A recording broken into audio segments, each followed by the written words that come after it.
Kaixo, Igor eta Ane gara, Markinako Lehartibai ikastetxeko irakaslea gara, elikaien industriak goi mailako prestakuntza zikloan.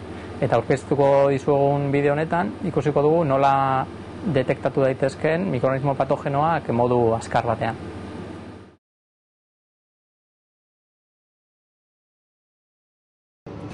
Mikroorganismo patogenoek eragindako gaixotasunak ekiditea ezinbestekoa da gure gizartean. Eta horretan dihardute buru belarri elikagai enpresak zein erakunde publikoak ere. Helburu horrekin, detekzio lan hori modu azkarragoan egiten laguntzen duten teknikak ongietorriak dira eta lehentasuna dute elikagaigintza sektorean. Salmonellaren kasuan, metodo tradizionalekin mikroorganismo horren presentzia edo ausentzia dagoen jakiteko 4 egunetako analizia burutu behar da. Bioteknologia aplikatuz gero, berriz, salmonellaren ADN-a detektatu daiteke 30 ordutan. Salmonella analizirako metodo tradizionalak erabiliz gero, honako pausu hauek egin behar dira. Laginketakin ondoren, lagina urpetonarekin nahastu behar da estomaker izeneko ekipoan, lagin homogeneo bat lortzeko.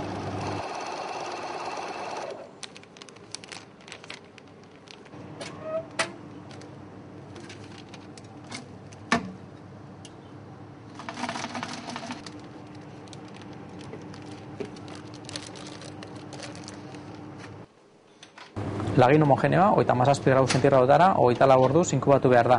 Bakterioak, salmonella edo beste batzuk, has daitezen.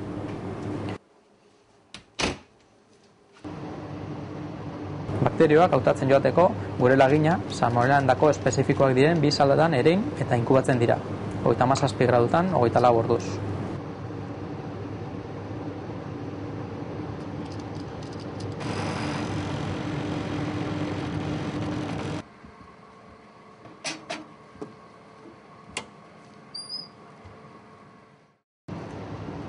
Salda espezifikoetatik XLD plaketan ereiten da salmonella kolonia tipikoak dauden ala ez ikusteko. Plakak inkubatu behar dira 37 gradutan 24 orduz.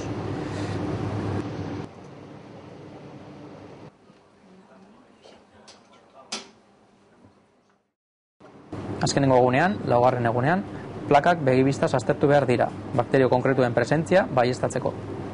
Salmonella kolonia tipikoak adibide bat aipatzearren, gardenak dira eta erdigune beltza izan dezakete.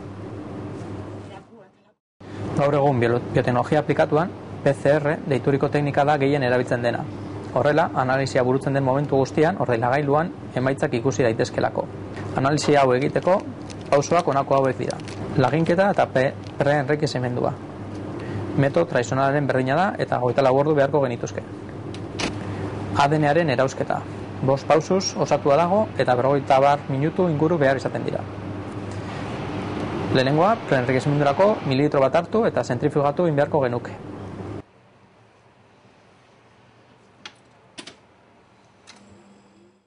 Bigarren pausoa, goialdeko likidoa kendu eta 200 mililitro DNA ready bufferra gehitu.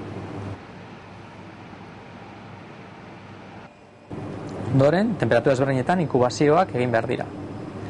Hirugarrena, inkubazioa 56 gradu zentigradotan 30 minutuz. Laugarren etapa, inkubazioa 35 gradu zentigradotan 10 minutuz. Eta 5. etapa, -20 gradu zentigradotan 5 minutuz. Ondoren, amplifikazioa. Behin ADN-a dugunean, PCR fasea egiten hasi gaitezke. PCR reakzioa eman dadin, lagina, ADN-a, beste reaktibo batekin nahastu behar da. Reaktibo horrek, tanpoia, DNTP-ak, DNA polimerasa, eta kloruro magnesioa eta ur destilatua ditu. Erreakzioa eman dadin, lagina termosikladorea izeneko ekipoan sartu behar da.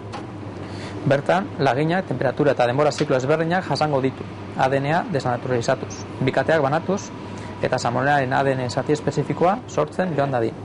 Laginak, salmonella izan ez gero, bere ADN espezifiko kopurua handitzen joango da. ADN espezifiko bakoitzak fluoreszentzia bat emititzen du, zeina ordenagailuan ikusi ahal izango dugun. ADN espezifikoa handitu ahala, fluoreszentzia ere handitu egiten da. Amplifikazioa deitzen zaion atalak 2 ordu irauten du. Laburbildu zauek izan dira eman ditugun pausu garrantzitsuenak. Homogenizazioa, pre-enriquezimendua, enriquezimendua, plaketan erein, begiz egindako azterketa, laginketa eta pre-enriquezimendua, ADN-aren erausketa, amplifikazioa.